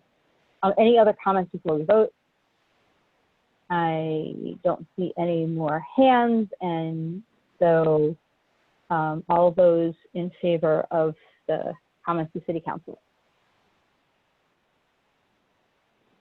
All right, anybody opposed? Okay, that motion passes unanimously. Thank you, Chair Levin and members of the Complete Streets Commission. This is a productive discussion. Thank you for your comments. We'll bring that to the City Council. Thank you. All right, thank you very much.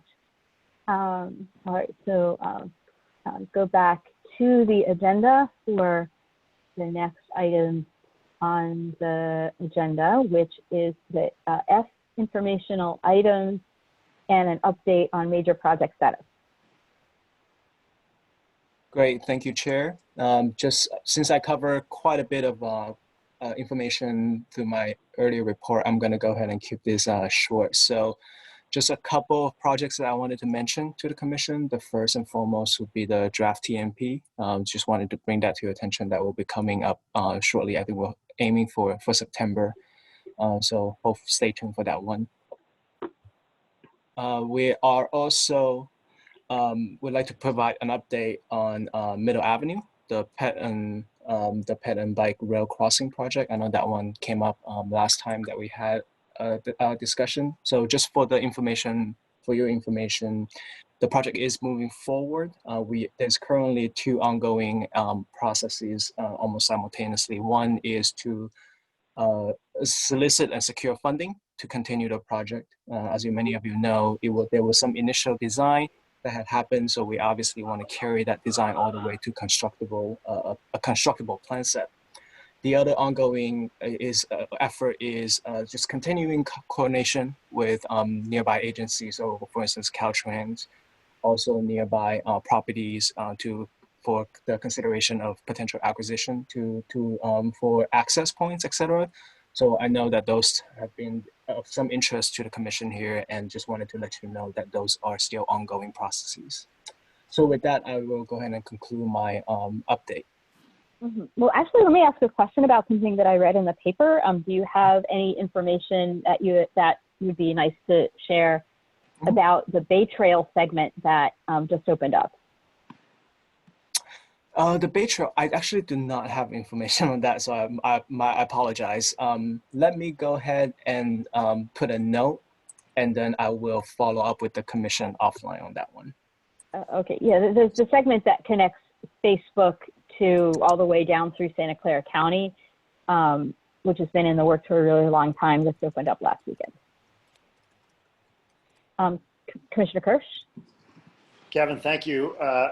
Regarding the rail undercrossing, what's the target date for bringing that online for the community?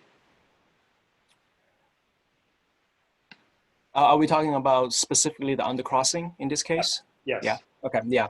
So I think at this moment in time, a lot of the processes are still up in the air. So I can't say that definitively, but the goal is still to have construction done hopefully by 2022.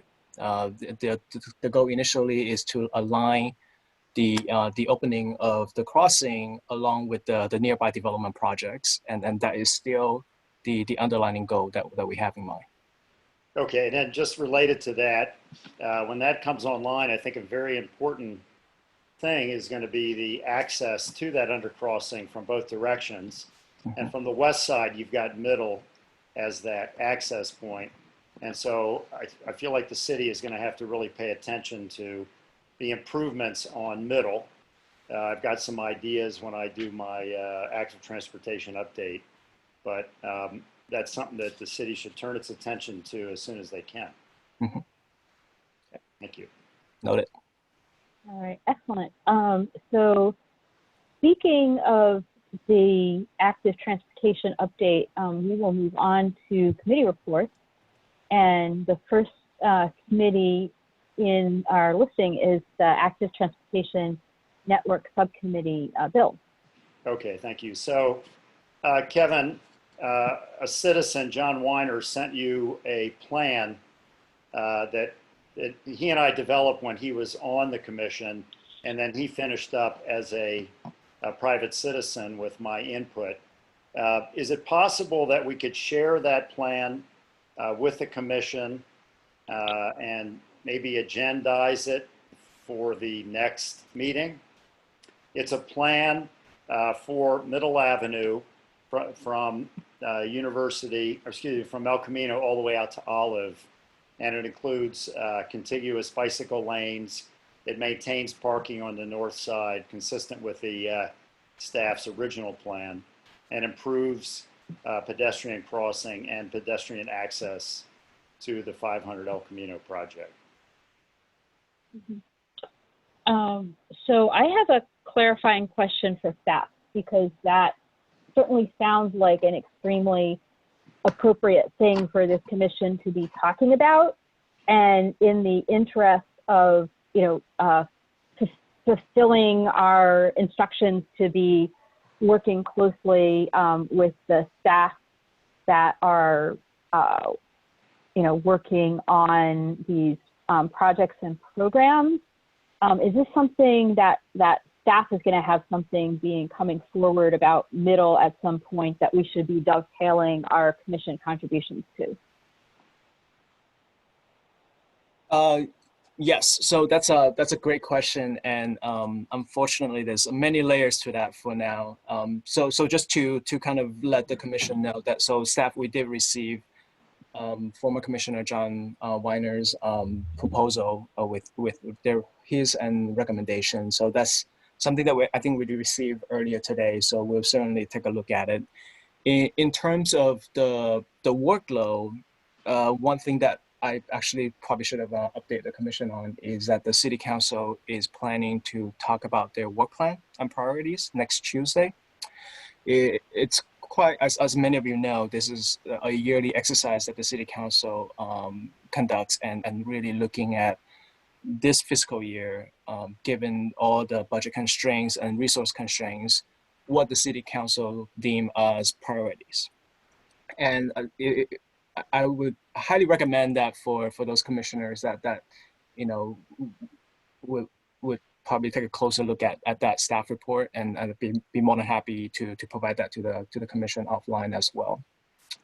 And so I suppose where I'm leading to is that currently this middle project, the Middle Avenue from El Camino, is currently not on that priority list at this moment in time. Now, not to say that is not to be discussed at the next Tuesday's meeting and change, but that's just the current status.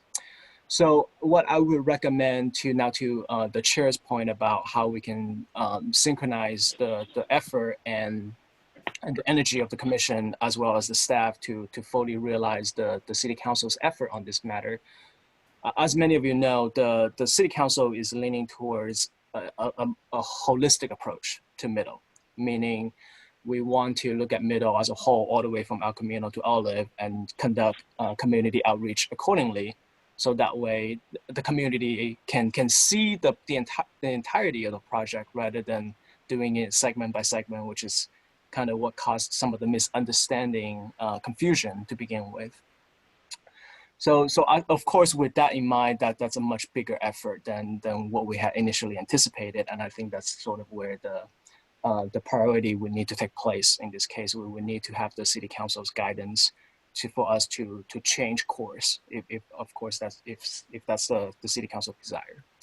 So I think to fully answer the chair's question, I don't see that we cannot bring the item forward to the commission. I think that's certainly if we have the bandwidth to do so, and September is looking a bit busy, so I'm not sure if September would be the realistic time. But we can certainly bring that the proposal at least once staff have a chance to vet through the design and conceptual recommendations. Obviously, we can certainly bring that to the commission for feedback or potentially buy-offs, etc., and then see how that fits in with the overall city council's work plan. Because once that meeting, next Tuesday's meeting take place, I think we would have a better idea of where everything kind of falls in terms of the city council priority. Yeah, I have an idea about how to do this that involves a couple of our other committees, and then recommendations on the council priorities. Is it within my purview to change the order of the subcommittee reports? Absolutely, yeah. All right. Chair, do we still have a quorum? I noticed a bunch of people dropped. I wanted to make sure procedurally. We have 5 of us. Is 5 a quorum? 1, 2, 3, 4. Yes, we have 6 commissioners, so that's a quorum. Okay. Yeah. All right. Kevin, I just wanted to interject quickly. Kevin, there's nothing precluding citizen John Weiner from sending the commissioners this plan individually, right? He's free to do that, right? Yeah, certainly. I would welcome the idea of maybe sending that to me first and then have me disseminate it to the commission. Can you Yeah. do that? Because you have it now. Can you do that? Yep. Thank I you. can certainly do that. Yeah. Thank you very much. Mhm. All right. So I want to change the order here, and I want to take the Transportation Master Plan Committee and then the Climate Action Plan Subcommittee. And this is going somewhere in response to Commissioner Kirsch's good suggestion. Because like related to the council priorities and budget. So in the budget, the city council froze a couple of open positions in the transportation department, which severely limits the ability to work on good and important projects like this middle project, which may be a reason why it is not put forward in the priorities, because they're trying to make do with a skeleton staff. But there's two things that could help there. One is that the Transportation Master Plan is coming forward with a goal to be shortly completed. Let me ask a real quick question on that is, what is the timeline currently for the TMP to be completed? So the current project schedule, the first step of it all is to come to the commission for feedback, and we're hoping to get that to you guys within the next month or so. Subsequently, we'll be going to the city council for their feedback, and that will all be on a draft documentation. And once we have the draft completed, and of course incorporate the feedback that we receive, we'll be able to finalize and adopt the final version of the TMP. So currently, I would assume probably more towards the end of the year, or maybe beginning of next year, barring any major setback to the schedule. Okay, because when council was talking the budget, they also talked about the willingness to use reserves to be able to, draw on the reserves to do things that are known to be city priorities as soon as those are really crystallized. And at the time, they didn't have the climate action plan done. And then in the climate action plan, the VMT item was kind of contingent on the transportation master plan. So if we have comments on the transportation master plan that says we need to really look at it with a lens of those projects that reduce vehicle miles traveled and encouraging mode shift, then we can be recommending to city council to unfreeze those positions to be able to work on this project. And those are comments that we can be making to city council on the TMP, to be saying like we want you to guide the TMP to address our climate goals and unfreeze the positions to be able to work on this project. So I'm seeing some nods. So if that is a strategy that people agree with, these are comments that we can make as individuals, talking about our purview in our different committees to the city council on their priorities. Commissioner Kirsch. Yeah. I want to make one additional comment about middle, and how much of a game changer the undercrossing can be for this city if we have good access on each side. Burgess Pool in the summer, they have over 1,000 people visit that pool in the summer. And most people drive because cycling is just not safe. Can you imagine if we have safe access on middle and from the other side and an undercrossing, how many folks we can get to mode shift, to bicycle there, to the park, to the library, etc.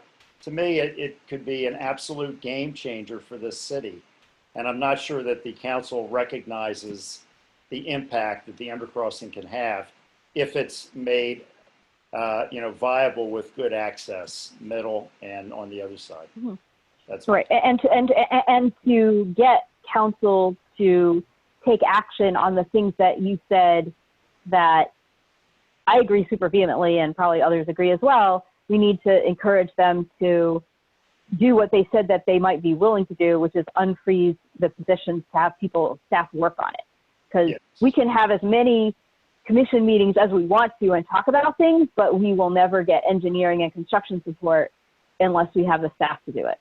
So that needs to go through the council's priorities and their budget process. Okay, so we have talked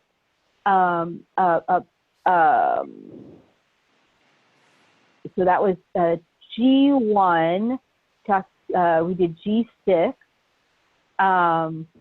Back to G2 on the Climate Action Plan subcommittee, where the EV element is going forward, yay.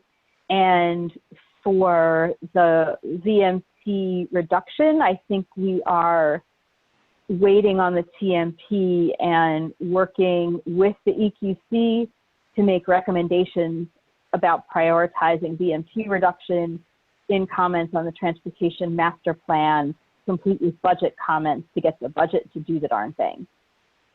And that is the update from the Climate Action Plan Subcommittee. Moving on to the Downtown Access and Parking Subcommittee, I don't think we have an update unless anybody want to use this time to share any comments about the experience of the downtown street.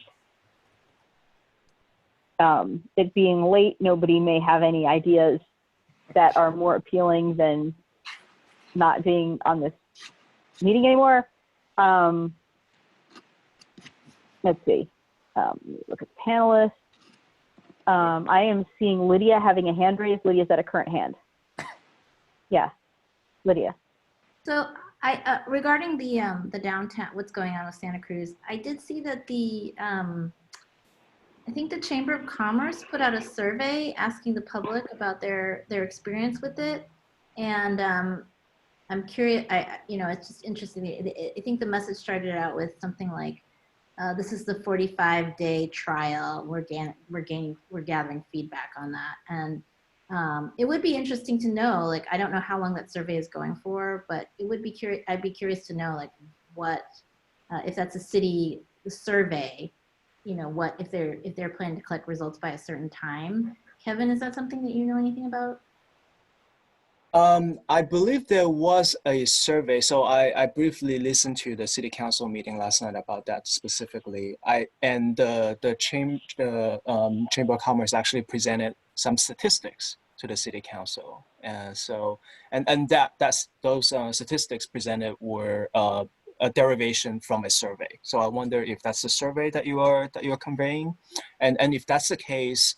A lot of numbers were rattled during that city council meeting, and I did not write them down, unfortunately. But once the video of that meeting is available, I'll be more than happy to share with the commission, so you can either listen to it yourself, or I can also try to see if the city can get a copy of that survey, or maybe just a summary of the survey results, and I can present it that way as well. So. If that's of the interest from the commission, I can certainly do that work. Great. Let's see. Any other comments and thoughts about the downtown before we move on to the next subcommittee report? Which is that a hand or a stretch? No, that was a hand. Sorry, I was looking for the raise hand button. Sorry about that. No, Okay. Kevin, I would definitely be interested in a readout of the statistics of the downtown survey. And I don't know if that needs to happen in this forum or if that can happen offline. But I'm interested in everything happening around that, and I'd like to understand more about that. Mm-hmm. Yeah. Please send it to the commissioners when you are able to get that summarized.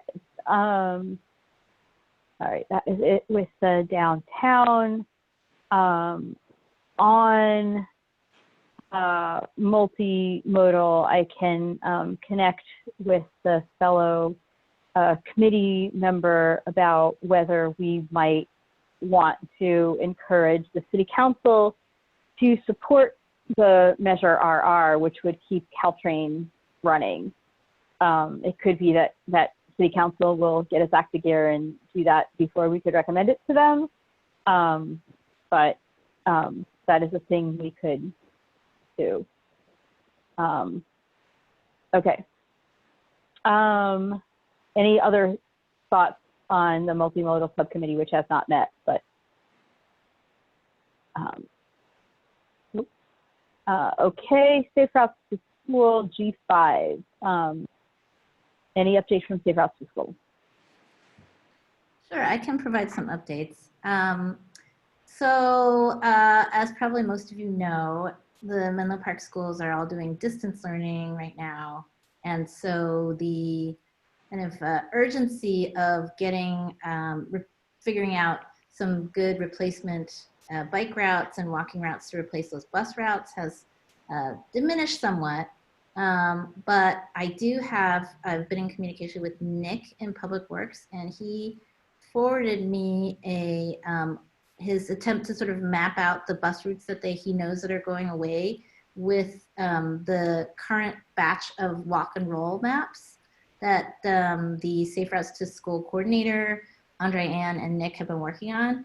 So Kevin, do you think it would be appropriate to forward that out to the commission members in case they see any sort of glaring, because I think that's what Nick was concerned about. He thought, hey, it looks like it maps pretty well, but if anybody knows of any like major obstacles on these routes, please let me know so that they can work on them hopefully and get them sorted out before there is actual in-person learning back at the schools.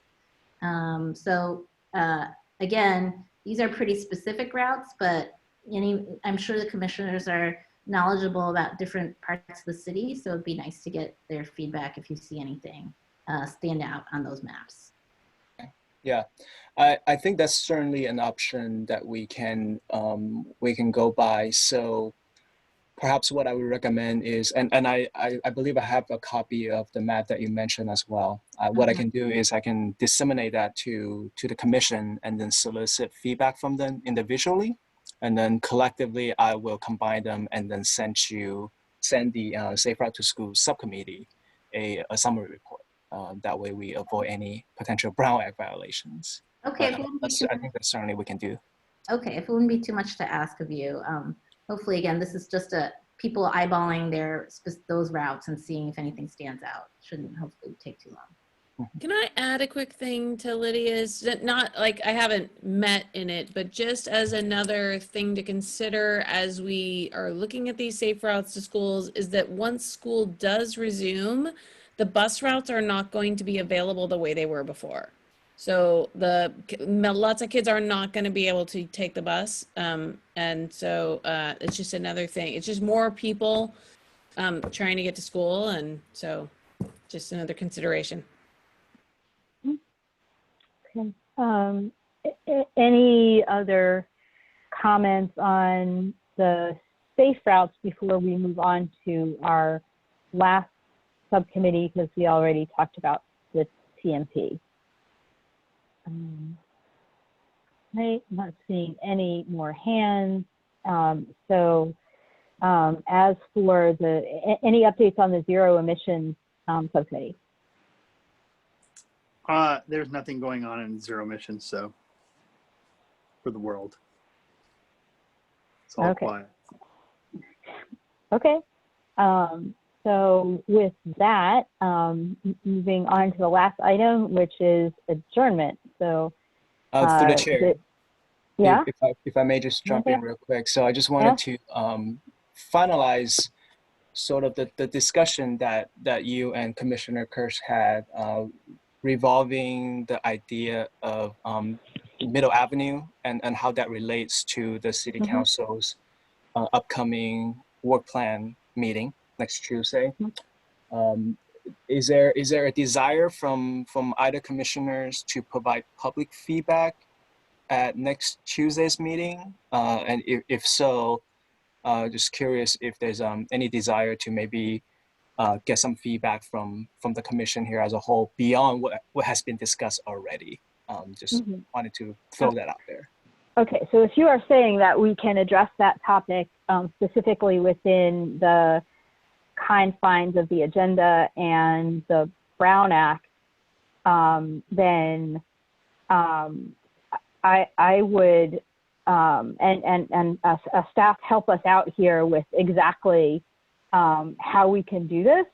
But I would love to see us make a comment as a commission on the work plan to be prioritizing middle and other TMP projects as are deemed to be strong candidates for VMT reduction in line with the climate action plan. And once the TMP is complete with a set of VMT reducing projects, for the council to then go back and do what it said it was willing to do on the budget, which is to provide the resources to work on those things. And that is a comment I would be happy to make to council, pulling together a number of the threads that we've been talking about. What is the sense of the commission in terms of that as a comment to council, fulfilling what Commissioner Kirsch said and several of us have also said? Commissioner Kirsch. Oh, I like that comment a lot. I think you should stress Middle Avenue in particular, because we have this undercrossing planned and coming online. And to me, that represents one of the best opportunities to reduce vehicle miles traveled and to reduce congestion in the city. We can get, if we do it right, we can get a lot of folks biking and walking over to the Burgess complex and save lots of vehicle mile trips. So I would stress Middle Avenue. Okay, so then I have an additional idea. And one is because this comment is pulling several different things together and has several piece parts to it, it might help to write it down in addition to say it live during public comment. And what I'm thinking about doing, and staff help me out with a way of doing it that is legal and Brown Act compatible, is can I draft and have Commissioner Kirsch refine the bits that are about middle, saying the things that he just said? Yeah, I think the first thing that I perhaps would want to just make sure that I'm aware, or I'm clear of, is whether or not there is a desire from the commission to carry that action forward. And I think, so far I'm hearing mostly conversations about the topic and not necessarily a support either way. So perhaps if we can maybe get a straw poll just from the commissioners in attendance, whether or not this is something that we want to, the commission as a whole wants to provide that feedback, and then we can go from there. Okay, physical hands. If we can have a raise of hands that wanted to at least represent the commission, for the chair to represent the commission. Okay, so I think I have a majority here. So it sounds like there's definitely an interest from the commission as a whole. So in that case, what maybe just another straw vote if the commission would be comfortable with the chair drafting the language, and then maybe just have Commissioner Kirsch review to make sure that the information conveyed, and I would definitely stress that the documentation needs to only include information that's discussed tonight here. I would not want to include any new information in the comment that hasn't been discussed tonight. So just wanted to make sure I stress that information. Okay, Commissioner Kirsch. Yeah. Well, are we going to do a straw poll to, Kevin was looking for a straw poll, I think, again. Right, yes, just a straw poll to chair, to allow draft, and Commissioner Kirsch to edit. Right, exactly. In line with the conversation this evening. Right, and we'll limit the content to whatever that's discussed tonight and nothing more. Okay. Okay, yeah, it seems like I do have a majority, so I think we can go ahead and proceed as such. Mm-hmm. And then with some other things, so if Commissioner Kirsch or other commissioners want to, in addition, make public comments, I think, more voices chiming into the chorus can't hurt. And then one other thing that I will share is next week, Tuesday night, I have an organizational board meeting that if it looks like it's going to overlap on when council discusses this, I will seek to have somebody else deliver that comment instead of me. Kevin, And does the meeting start at 7 next week, the city council? Is it a 7 o'clock meeting? I don't have the schedule yet, but lately the city council meeting's been starting a little bit earlier. If there's a closed session, those typically starts at 5 o'clock, and then the regular session typically would follow immediately after. If there are no closed sessions, I think those meetings starts a little bit earlier nowadays. I think 5 p.m. was the last time, the last couple of meetings. I believe they were starting at 5 p.m. And then following suit. Yeah, so it's a little bit earlier. All right, so it's kind of hard to tell without looking at the agenda how that will overlap with the early evening board meeting that I have, but we'll work with staff on identifying someone to deliver the comment if I can't do it. Great, understood. All right, cool. Is there anything else that we, thank you, Kevin, for helping us figure out how to express the will of the commission in a comment to city council. So thank you, thanks to everybody, and the meeting is adjourned, and good night.